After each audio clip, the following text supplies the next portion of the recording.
YouTube or something just cut off my live stream. It was my warning for from YouTube saying that I need to take a break from it or something. You get those every now and then, but they're really annoying. um, Back to what I was saying on my other live stream, which if you didn't see it, I've already pinned it right here. Go look at it. Go watch it. Extra say they are not, but say they were sponsoring this video, which they are not. I'm taking the A out of here for legal purposes. They are not sponsoring this video, so please do not think they're sponsoring the video. Thank you. But no, they're not sponsoring the video, so don't think that for a second. They're not. But basically, if someone comes up to you and they ask you through email, find you somehow, and they'll say, but you have to ask them, actually. You have to be like, can you sponsor me? And there'll be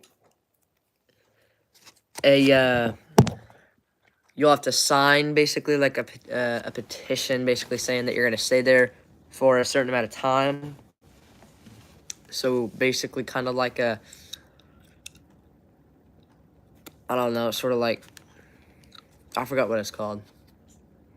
You know, it's like what baseball players and football players have to sign. A contract,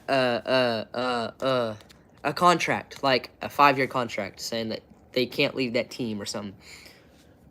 Why does my phone keep slipping, bruh?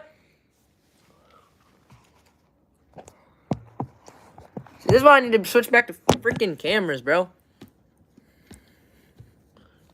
My God, my stand is not on to hold. There. Alright. They're not sponsoring the video. Again. Please. No, they're not. But, you know, YouTube pays off of every son of a... It's actually making me mad, bro. It's actually starting PMO just a little bit. Just a little bit. Anyway, basically, YouTube pays you a certain amount per advertisement. So basically, this could be, I'm thinking, man, somewhere around 10,000. So you could probably get paid out 10,000 from one sponsor, and that's crazy. That's crazy to think of, bro. $1,000 off of one sponsor in a week's time. So you could get 1,000 on from a week, which is much more than you can get off just category 1 on monetization. And if you're consistent, you're a good content creator, you can probably get more than that, and you can probably get $1 million the first year of your content, and then it just on and so forth after that. But it's been a pleasure talking to y'all this Monday evening. Let's see, 3 minutes on this live stream, and probably about, I'm gonna say, an hour on the last one. So maybe like 45 minutes. But I know I was only on here for about 5 minutes or something like that, but man, it cut off my live stream, so I'm sorry about that. I just wanted to share one quote with y'all today. I need to think for a second to whip one up real quick. Alright, alright, here we go. This week's quote is,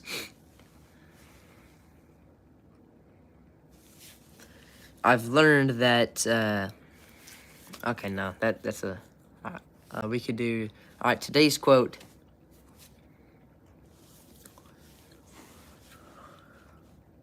is, even if you don't want me, just know I'll be here. Even if you don't want me to be here, just know you know my number, and you can contact me anytime you want, and I'll be here. As long as you promise that you're okay.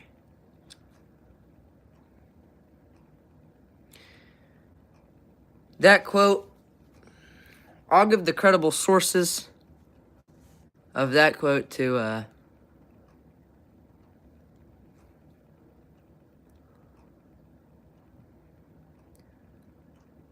I'll give that one to a friend.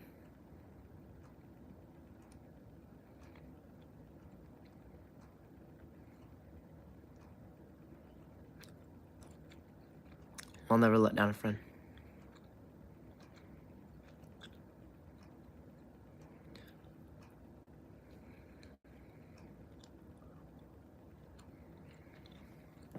You know, I may not be perfect. I may not be a star athlete.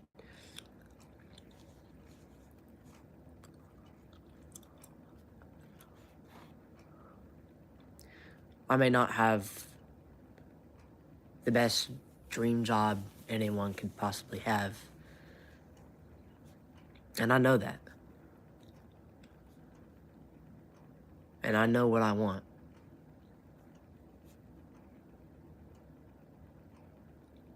And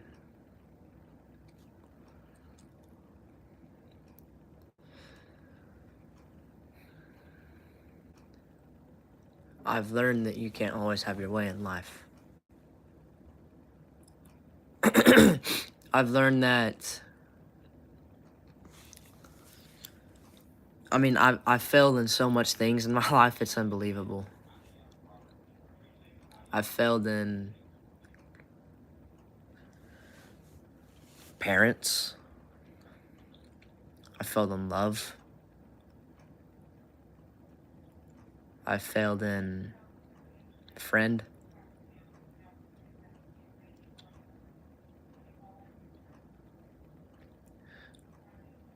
I failed just about probably 60% of my life.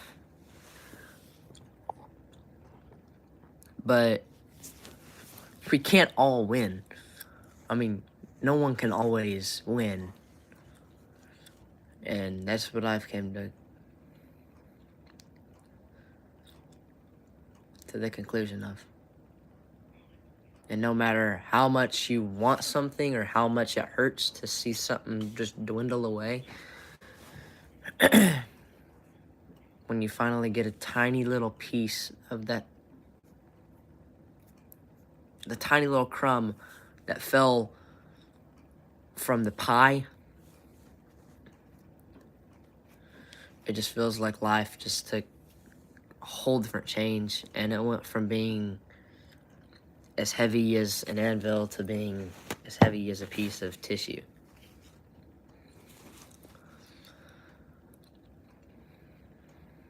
Even though you know that you still don't have what you want, but you can finally start putting pieces back together in your life a certain way. And that's why sometimes people feel bad about themselves, I would say.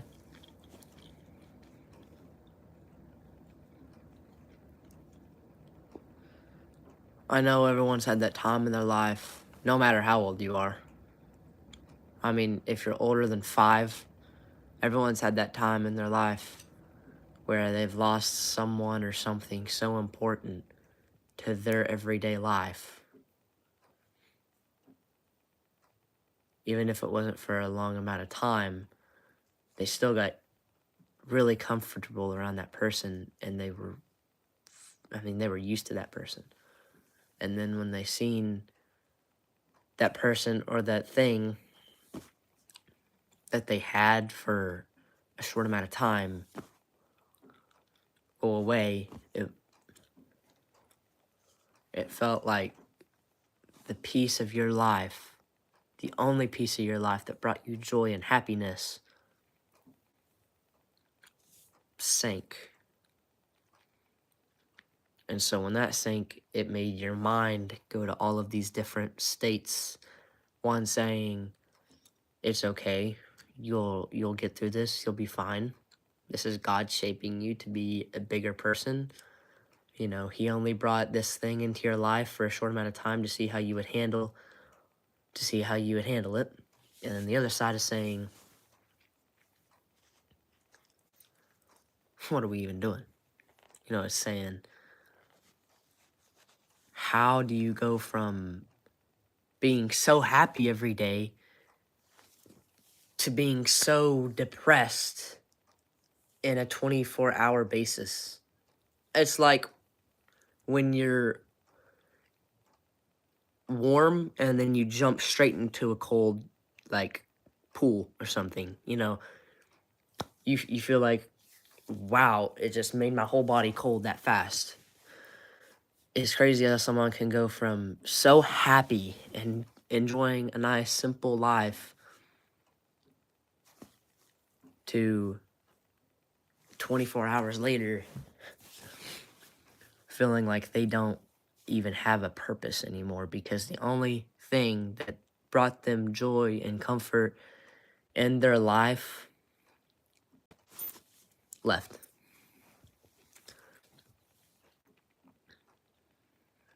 And some people are going through some stuff in their life right now where they don't know what position to put their thoughts in.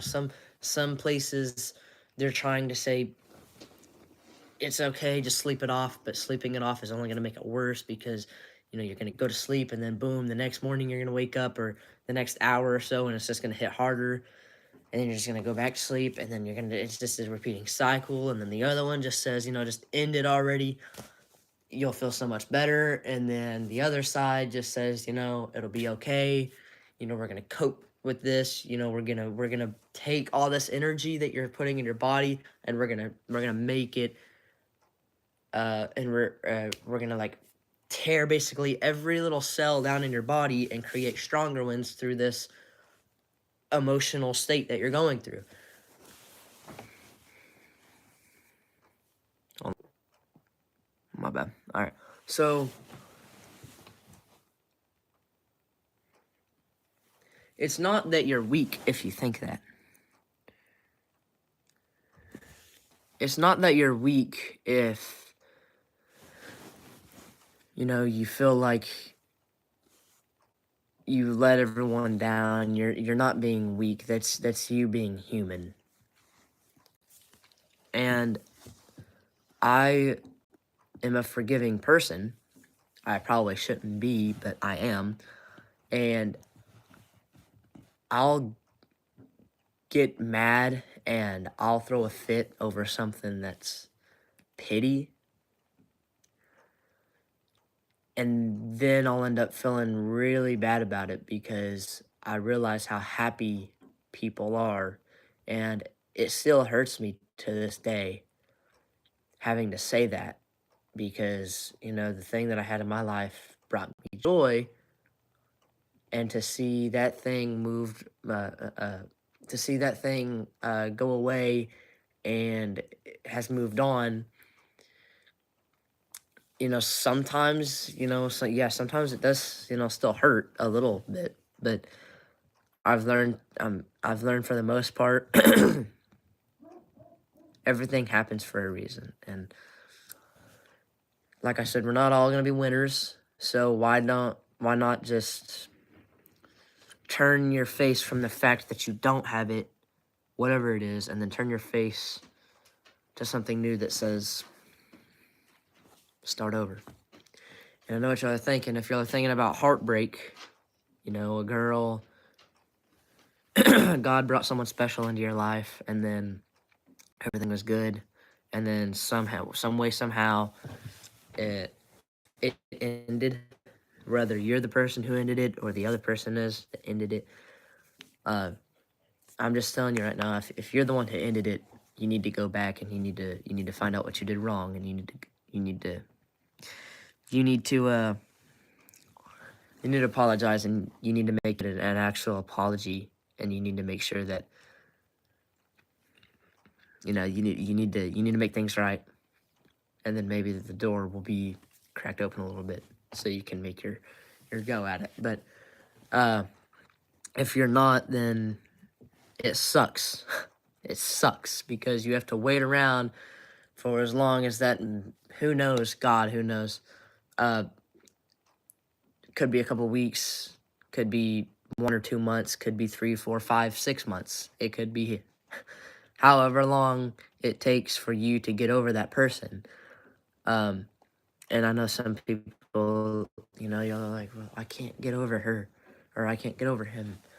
He was too good, or she was too good. Right? We've all been there. I've been there. Part of me still is there. But it doesn't keep me from living my life. Yeah, I'll wait around a little bit, but I'm going to live my life. And people are, y'all gotta remember, you can't just wait around. It's okay for waiting to see if that person will come back, or to see if that person will ever apologize, or to see if that person will ever speak to you ever again, because you're blocked and you think that the other person just hates you. And most likely it's the harsh truth. But when a person blocks you, it's not because they're avoiding you. I mean, it is because they're avoiding you, but it's not because they just don't know what to say, or they don't know how to make it not weird. They're doing it because they legit don't want to talk to you. Like, they legit hate you. And so when you bring up something, they're just not going to text you back. And it hurts so hard to realize, because y'all are going through y'all's text and y'all are scrolling up and like reading from all the times that y'all were happy, and then trying to figure out the one spot that it kind of started downshifting, but there was never one. Conversation was great. Couldn't tell where someone slipped up, and it just shut down. I know it's hard, man. I know it's hard. But we all got to realize that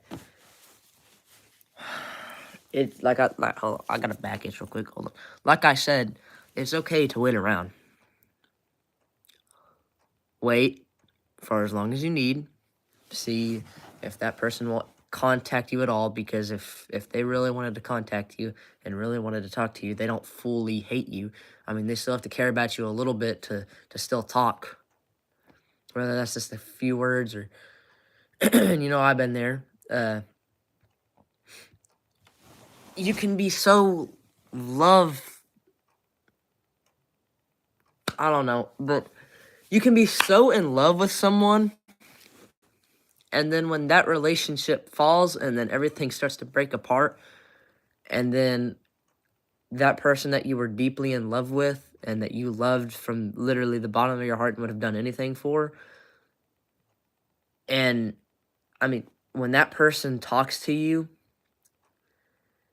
you kind of feel like you shouldn't talk back, because you don't know if they broke up with you because they didn't like you. Like, not like romantically, but just didn't like you. Like they hated you. You don't know. I mean, that's why it's scary to talk to people that kind of just left. I've been there. Recently, I've been there. But you have to be brave enough to talk to them back, or they're really gonna not like you. So,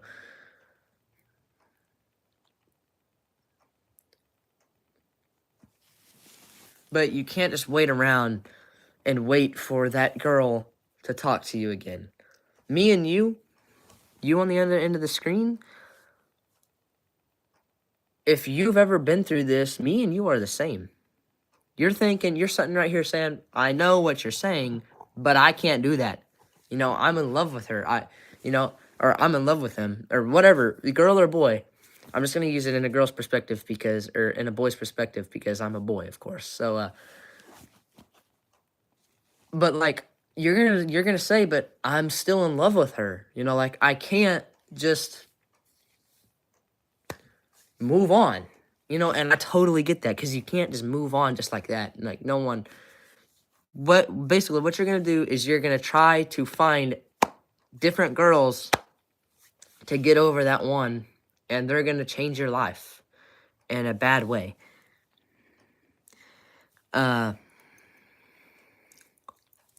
And you're gonna realize it's not the same as it was with, you know, the girl that you actually were in love with, and you're trying to get over her, but you can't, because every girl that you talk to, you picture in your mind that it's her, and then when your brain comes to reality, this isn't her. You start tearing yourself apart again, and then it all happens again.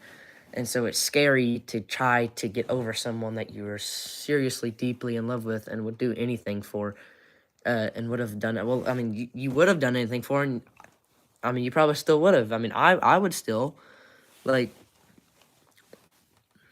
even if you're not talking to me, even if you have me blocked, if you have me muted out of your life in any way, if I see you in a struggling situation, I don't care when it is, where it is, I don't care the setting, the time, the play, I don't care. I would do anything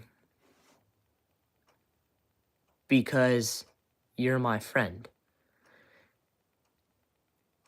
And I'm not just going to stand there and see someone that I deeply was in love with at one time get hurt or something, because I'm not that kind of person. I don't know what I'm trying to say. I'm trying to tell y'all, wait, because she might not come back. She might not come back. But I'm also telling y'all to reach out some way, somehow, because if y'all don't reach out over something, then conversation's gonna go blank. Make eye contact, do something, try to give her a hint that you're still interested. Trust me, I've been through the same thing before, and it's not funny. It's not fun at all. The feeling that you get, it just sits right here. Like, you can feel it. You start to cry at night. You can't go to sleep because you're thinking about what she's doing.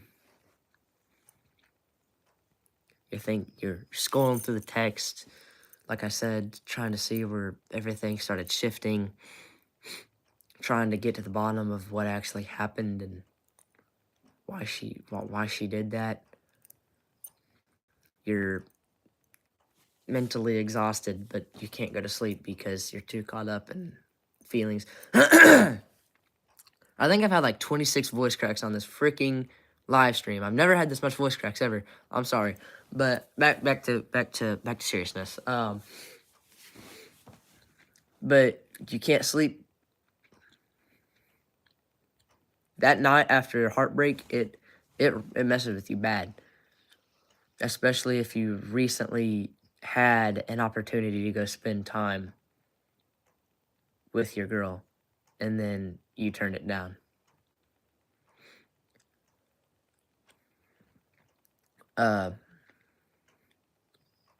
Which is exactly what happened to me.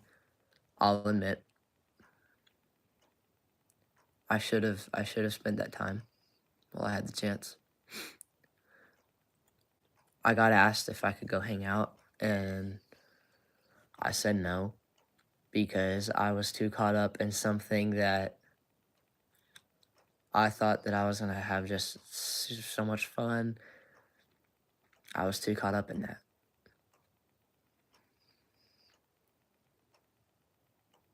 And, I said maybe when I get back, or, I mean, maybe a couple, maybe next week, or maybe in a couple days, we can see about doing it. No. Because you never know. Man, you never know when it could all end.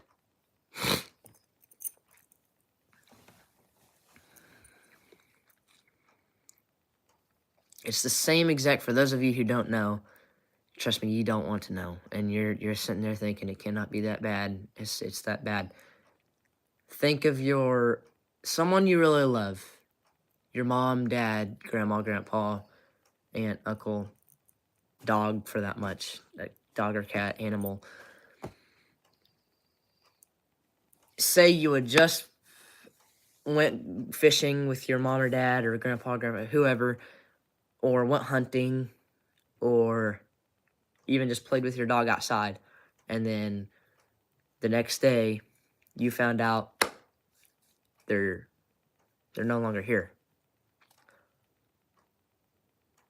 That night you can't sleep because your brain is still trying to function and your brain is still trying to catch up with reality.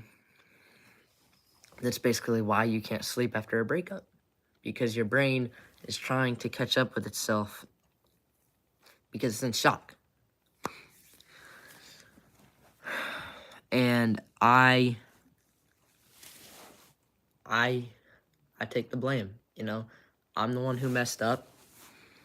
I messed up, and then I got mad, and I took it out on anyone that was even associated with her. And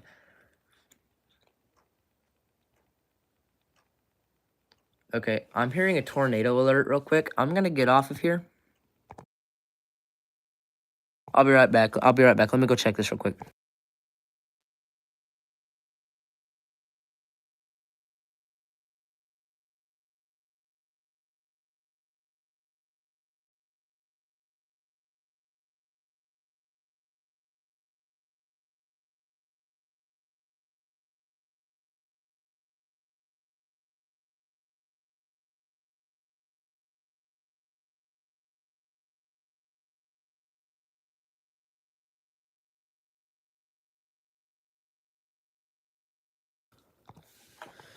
It was just a severe warning or something like that for ice or something.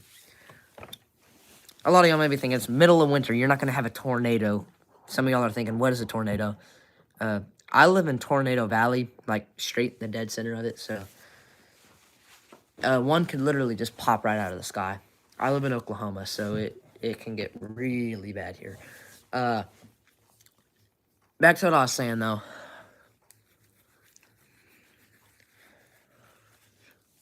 It hurts to have to say, whatever makes you happy. Because deep down, you want to make that person happy because you still care about them. But you know that they're not being happy with you. And that's one of the things I want to argue about with myself.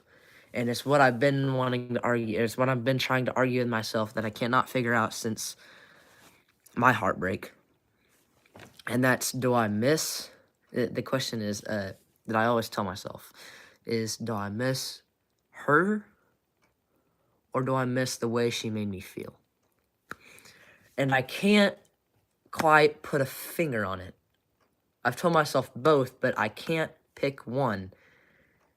And I try and I try and I try, but I can't pick one. Because I miss her for who she was. I love her as a human.